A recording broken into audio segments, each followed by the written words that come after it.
I don't understand how this happened. I know. I can't believe it. We had 10 years of history, a home, and a lifetime of promises. But in one single night, she threw it all away for a once-in-a-lifetime opportunity. When I finally confronted her, she didn't apologize. She just looked at me and said, "I'll never get this chance again." Those 7 words were the cold end to our marriage. When I first met Daniel, life felt simple and full of promise. We were both in our late 20s, working steady jobs and trying to build something meaningful. He had a calm way of speaking that made people listen, and his quiet confidence drew me in. I remember thinking that he felt safe, like a place I could rest after long days and long years of searching for the right person. Our relationship did not begin with loud excitement or dramatic moments. Instead, it grew slowly, like a small plant that finds sunlight day by day. We talked for hours about ordinary things. We shared simple dinners, long walks, and planned for a future that seemed steady and bright. Daniel often said that trust was the most important thing in a marriage, and I believed him with all my heart. After 2 years, we got married in a small ceremony with family and close friends. It was not fancy, but it felt warm and real. My parents loved Daniel. His parents welcomed me like I had always been part of their family. When we stood together and said our vows, I felt certain that we were building something strong that would last a lifetime. The early years of our marriage were peaceful. We bought a modest home in a quiet neighborhood. The house was not perfect, but we fixed it up together on weekends.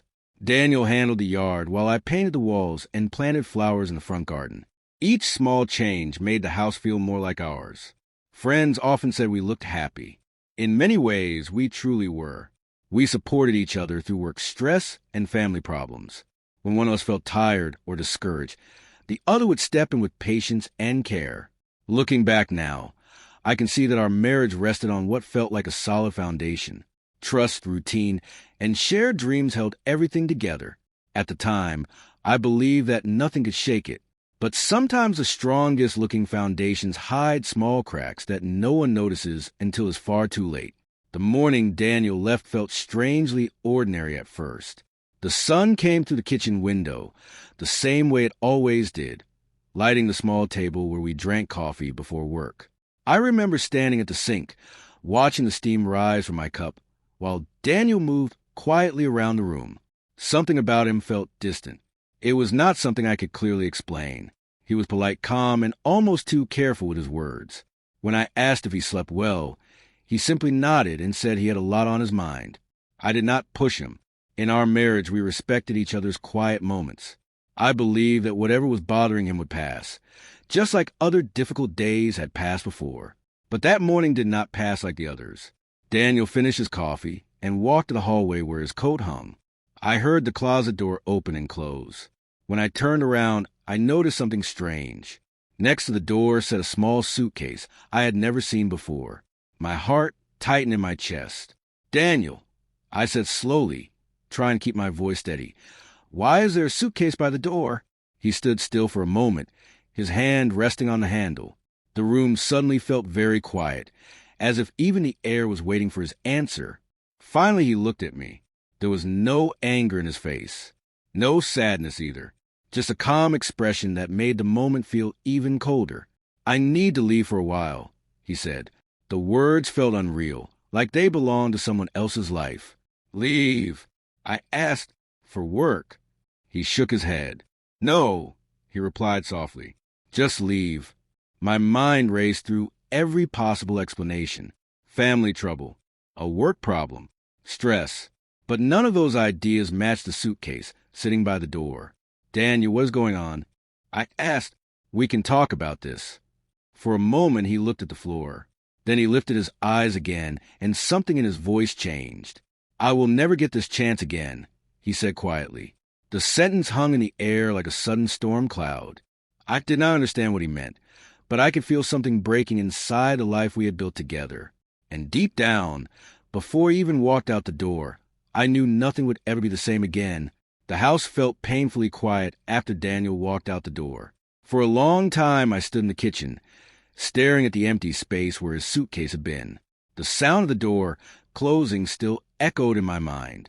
I kept thinking that maybe he would come back in a few minutes and say it had all been some kind of misunderstanding. But the minutes passed, then an hour, then another. By the afternoon, the silence in the house felt heavy. Every room reminded me of him. His coffee cup still sat on the table. His jacket hook by the door was empty. Even the chair where he usually read in the evening seemed to be waiting for him. I tried calling his phone. It went straight to voicemail. At first, I told myself there had to be a simple explanation. Maybe he needed space. Maybe something serious had happened that he was not ready to explain. I repeated those thoughts again and again, trying to calm the growing worry inside me. Later that evening, I walked into our bedroom and sat on the edge of the bed. That was when I noticed something strange. One of Daniel's drawers was open. At first, it did not seem important. But when I looked closer, I realized many of his clothes were missing. His favorite watch was gone. The old leather wallet he kept for travel was gone too. My stomach tightened. This was not someone leaving for a short walk to clear his mind. Slowly I stood and opened the closet. Several empty spaces stared back at me where his shirts used to hang. My heart began to pound. Then I saw something else on the dresser. Daniel's laptop was gone, but a small folder sat where it usually rested. I did not remember seeing it before. With shaking hands, I opened it. Inside were a few printed papers and a photograph. The picture showed Daniel standing beside a woman I had never seen before. They were close together, smiling in a way that felt painfully familiar. My chest felt tight as I turned to the papers beneath the photo. They were copies of travel bookings, 2 plane tickets, a hotel reservation. Both names were printed clearly, Daniel's name and hers. In that moment, the truth began to settle over me like a cold shadow. Daniel had not just left. He had planned his departure for a long time. For 2 days, I lived in a strange state between shock and disbelief. I kept looking at the photograph and the travel papers, hoping I had misunderstood something. But the truth sat in front of me every time I opened the folder. Daniel had not just left. He had left with someone else. On the 3rd evening, my phone finally rang. His name appeared on the screen. For a moment, I could not move. My heart beat so hard it felt painful. Part of me wanted to ignore the call, but another part needed answers. I answered. "Hello," I said quietly. There was a short silence before Daniel spoke. "I figured you would have questions." His voice sounded calm, almost the same as always. That calm tone made something inside me tighten even more. "Who is she?" I asked. Another pause. "A woman I met last year," he said. "Her name is Claire." The words landed like stones in my chest. Last year, that meant this had been happening while we were still living our normal life, while we were eating dinner together, laughing with friends, planning weekends. "How long?" I asked. "Several months," he replied. I closed my eyes and took a slow breath. My hands were shaking, but my voice stayed steady. "So when you said you would never get this chance again," I said, "you meant leaving me for her?" Daniel did not deny it. "I did not plan for it to happen this way," he said, "but I felt something with her that I have not felt in a long time." His words felt cold and distant, like he was explaining a simple decision rather than the end of marriage. "And our life?" I asked quietly. "Our home, our promises, everything we built together?" There was another long silence on the line. Finally, he said, "I know this hurts you." The sentence sounded careful, almost practiced, but it was missing something important: regret. In that moment, I realized I was speaking to someone I no longer truly knew. The days after that conversation felt slow and heavy. Every morning, I woke up hoping the pain would feel smaller, but it stayed with me like a quiet weight that followed me through every room of the house. Daniel's absence was everywhere. His side of the bed stayed perfectly neat. The chair in the living room where he used to read remained empty.